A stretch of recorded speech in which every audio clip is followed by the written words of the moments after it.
Okay, here we are for part 2 of the test instruments. All my fun things to play with. We've already covered my meter box, my case.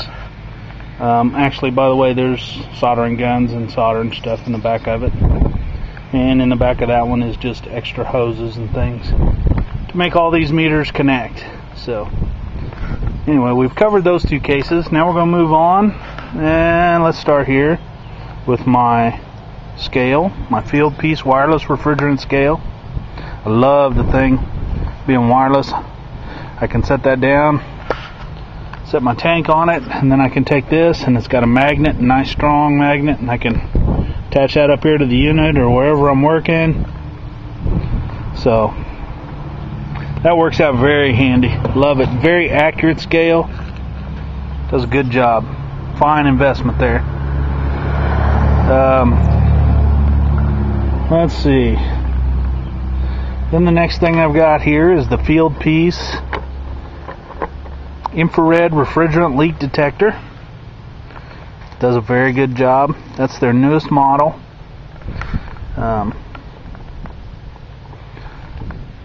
Works very well. I don't have any issues with it at all.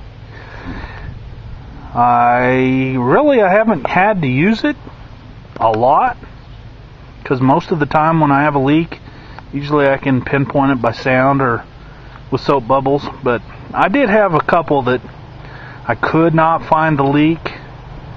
One of them was on a package unit and wound up finding it I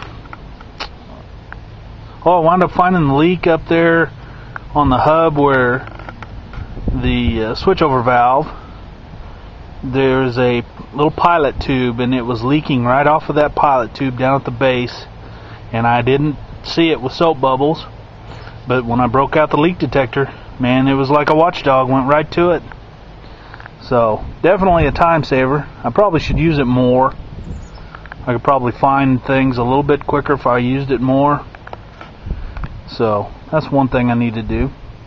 And let's see, I'm going to skip over here. This is a inspection camera. It is kind of a generic one, but it works well.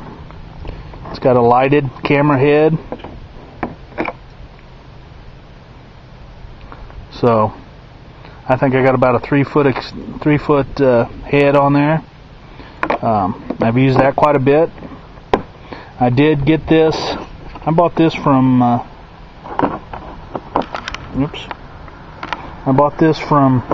Harbor Freight on Black Friday and wound up getting it for like $59. Otherwise I probably wouldn't have one. Some of these things are kind of expensive, but since I was able to get it so cheap, I definitely picked it up, and like I said, it's generic, but it works very well. I've not had a single problem with it. It's got me out of a few jams, so that was a definite good investment. Then the two newest additions.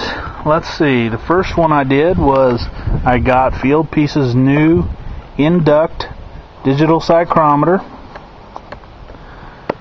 It's got the telescopic head. I think it goes out to like 38 inches. Haven't used it yet. Just got them. So, looking forward to doing some playing with that. And also, the sister to it, I have the Induct hot wire anemometer.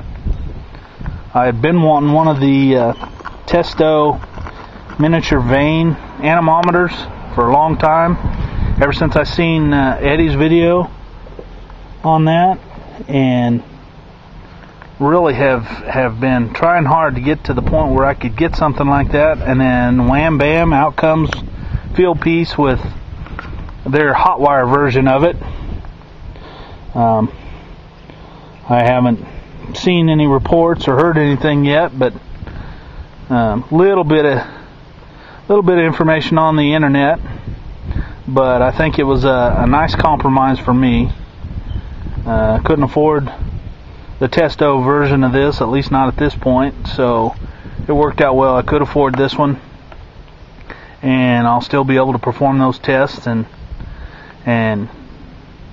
get the job done in a very quick and professional manner, and was able to do it on my budget. So I guess that's all the test equipment that I have. That seems to be more than enough right now. I do have one more item that I do want to get, and that is the S-Man 3 field piece digital manifold set. I want to pick that up. So hopefully you'll see that in the near future. Thanks for watching.